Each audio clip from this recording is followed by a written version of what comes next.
Guys நீ நம்ம tick ஷேக் எப்படி செய்ய போறோம்னா பாப்போம். ஃபர்ஸ்ட் ஒரு ஓரியோ பால். ஃபர்ஸ்ட் ஓரியோ வந்து நல்லா உடைச்சு வச்சுக்கணும். இத நல்லா உடைச்சதுக்கு அப்புறம் ஒரு கிளாஸ் எடுக்கணும். நல்லா உடைச்சு வச்சுக்கணும். உங்களுக்கு இந்த கிளாஸ் எடுத்து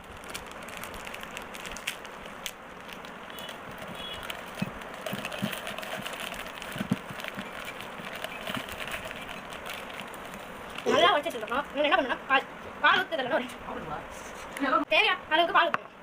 அதுக்கு கிளாஸ் வச்சு பால் ஊத்தி இருந்துச்சுனா கிளாஸ் வேணும்.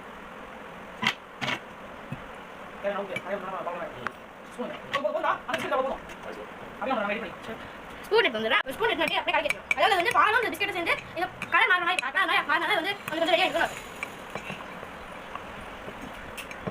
திக் ஷேக் அதனால நம்ம திக்காக பண்ணும். ஜோக் நல்லா பார்த்தீங்கன்னா இந்த கலருக்கு வந்தால் தான் அது வந்து கொஞ்சம் ரெடி ஆயிடுச்சு அப்புறமேட்டு என்ன பண்ணா 5 மினிட்ஸ் வந்து ஃப்ரிட்ஜில் வச்சிடணும். அது கூலிங்காக வச்சுன்னா ஓகே. இல்லை கூலிங் வேணா அப்படியே வச்சுக்கலாம். பாய்.